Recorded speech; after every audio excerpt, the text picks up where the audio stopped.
Assalamualaikum warahmatullahi wabarakatuh. Perkenalkan, nama saya Dewi Susan Swastri dari kelas Manajemen B. Hari ini saya akan menjelaskan tugas mata kuliah Sistem Informasi Manajemen mengenai SOP Standar Operasional Prosedur. Yang pertama, pengertian SOP. Prosedur operasi standar atau standar operasional prosedur dalam bahasa Inggris, Standard Operating Procedure, yang dapat disingkat sebagai SOP, adalah suatu alur atau cara kerja yang sudah distandarisasi. Standar operasional prosedur ini memiliki kekuatan sebagai suatu petunjuk bersifat mengikat dan direktif. Hal ini mencakup hal-hal dari operasi yang memiliki suatu prosedur, langkah-langkah tertulis yang pasti. SOP disusun sesuai dengan kebutuhan, visi dan misi masing-masing perusahaan atau organisasi dengan tujuan yang berbeda. Pengertian SOP menurut pendapat ahli yang pertama, Sailendra, tahun 2015, halaman 11. Standar operasional prosedur (SOP) adalah panduan digunakan untuk memastikan kegiatan operasional organisasi atau perusahaan berjalan dengan lancar. Yang kedua, menurut Lasmi, tahun 2008, halaman 52, standar operasional prosedur adalah dokumen yang berkaitan dengan prosedur yang dilakukan secara kronologis untuk menyelesaikan suatu pekerjaan yang bertujuan untuk memperoleh hasil kerja yang paling efektif dari pekerja dengan biaya serendah-rendahnya.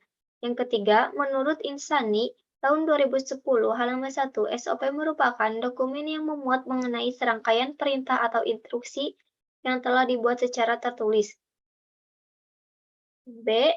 Manfaat standar operasional. Menurut Permenpan nomor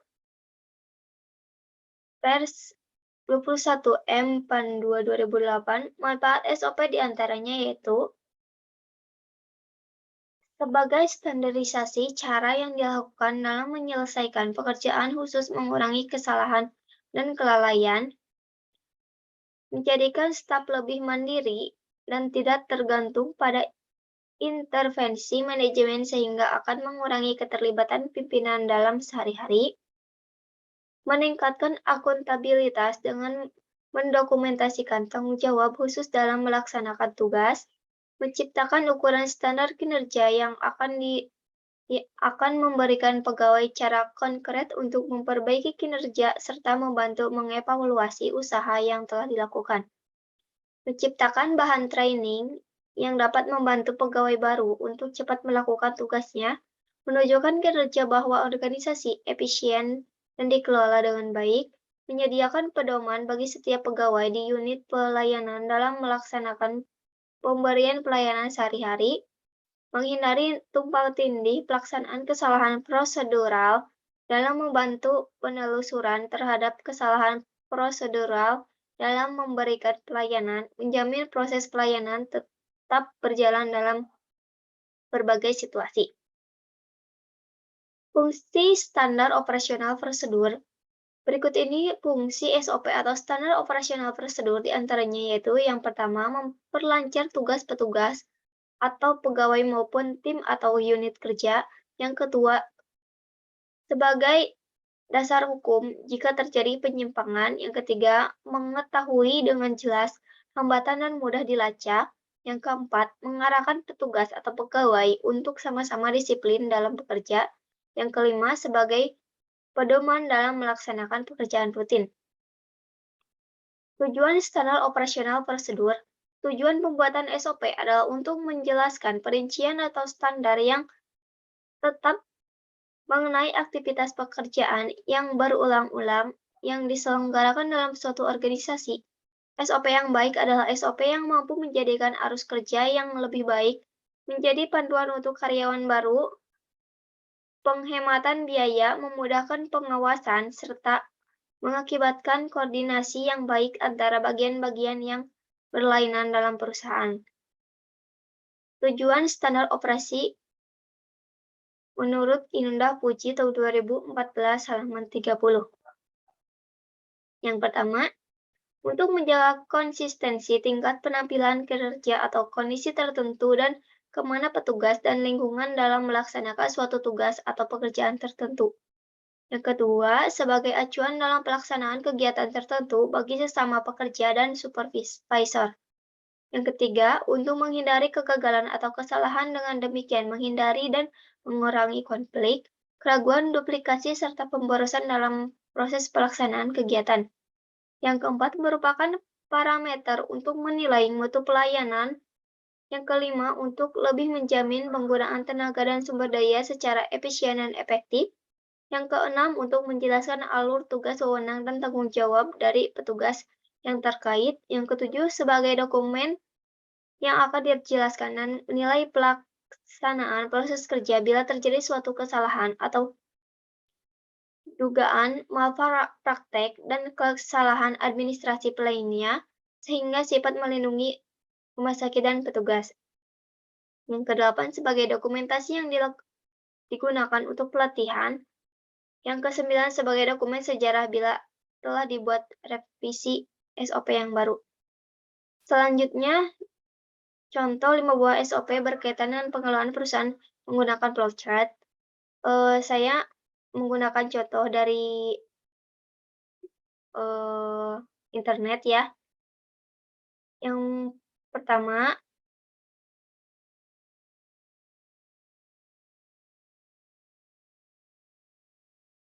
bagian order kain dulu dikarenakan yang bagian order warna sudah bagian order kain.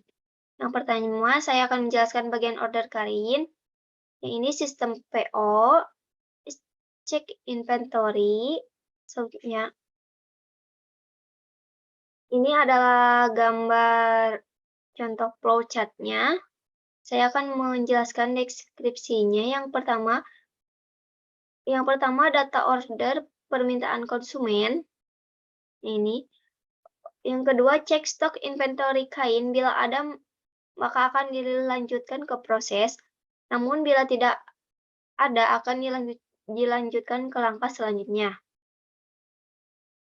Yang ketiga, mencatat kain yang akan diorder. Yang keempat, supplier mengecek stok ke gudang. Ketika stok kosong, maka akan dilakukan pengorderan oleh pihak supplier dan pihak Sogan harus menunggu sampai datang bayar kemudian dikirim dan jadi stok inventory Sogan. Kelima, kain di supplier kemudian dilakukan pembayaran oleh pihak Sogan ke supplier. Keenam, pihak supplier mengirim kain yang telah dipesan ke pihak Sogan. Yang ketujuh, kain menjadi inventory Sogan. Selanjutnya, kebagian order warna. Yang pertama, data order permintaan konsumen. Selanjutnya, mengecek stok kain batik yang telah diwarna. Jika ada, maka dilakukan proses selanjutnya. Jika ada, langsung proses ke selanjutnya. Stok kain kosong, maka pihak dilakukan pengecekan stok kain yang telah dibatik. Stok kosong, maka dilakukan pemesanan batik. Stok ada, dilakukan proses pewarnaan, pewarnaan recheck, maka dilakukan pewarnaan ulang. Warna jadi dan baik kemudian disetorkan ke Departemen Bahan Baku sebagai stok inventory kain batik yang telah diwarna. Selanjutnya, bagian order batik. Yang pertama, order PO, data order atau permintaan konsumen. Melakukan pengecekan stok kain yang telah dibatik. Bila stok ada, maka langsung dilakukan langkah selanjutnya yaitu pewarnaan. Jika stok kain yang telah dibatik kosong, maka pihak Sogan melakukan order kepada pembatik pengecap. Jika kain pada pengecap pembatik kosong, dilakukan pengambilan kain ke Sogan.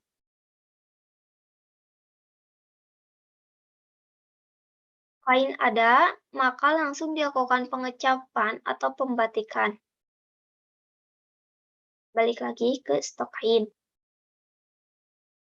Setelah selesai pengecapan atau pembatikan, maka kain yang telah dibatik dikirim ke Sogan. Kain yang telah dibatik sebagai inventory Sogan.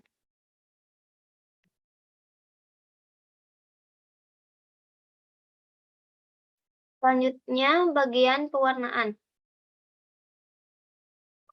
Order warna dari supervisor, yaitu warna dan kain batik yang telah dipesan. Petugas warna mengecek stok material warna kosong, maka dilakukan pengorderan atau pembelian material warna ke pihak pengadaan. Stok material warna ada, maka dilakukan persiapan pewarnaan. Ada beberapa langkah yang harus dilakukan sebelum melakukan pewarnaan, yaitu pencampuran warna, penyiapan air panas untuk selorotan, selanjutnya penyiapan kain batik.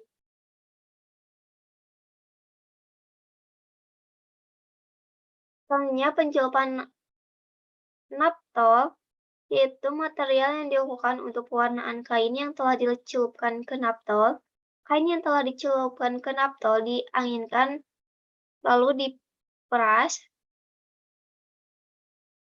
Selanjutnya kain dicelupkan pada garam pembangkit agar warna sesuai dengan yang diinginkan. Selanjutnya kain dianginkan, terus dicuci.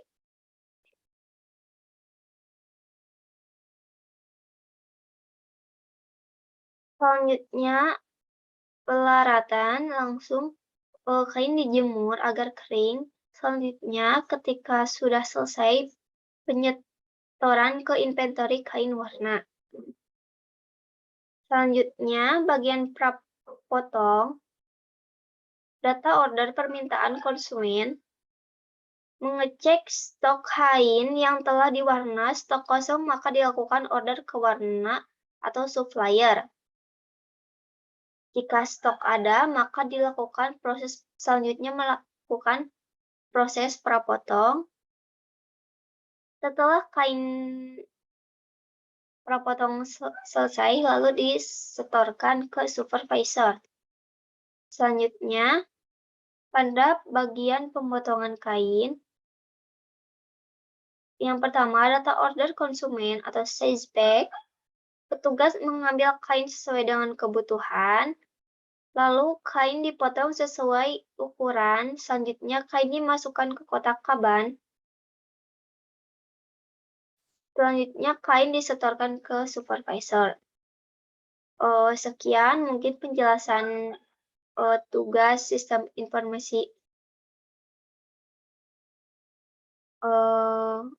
manajemen yang telah saya kerjakan. Mohon maaf bila ada kesalahan. Wassalamualaikum warahmatullahi wabarakatuh.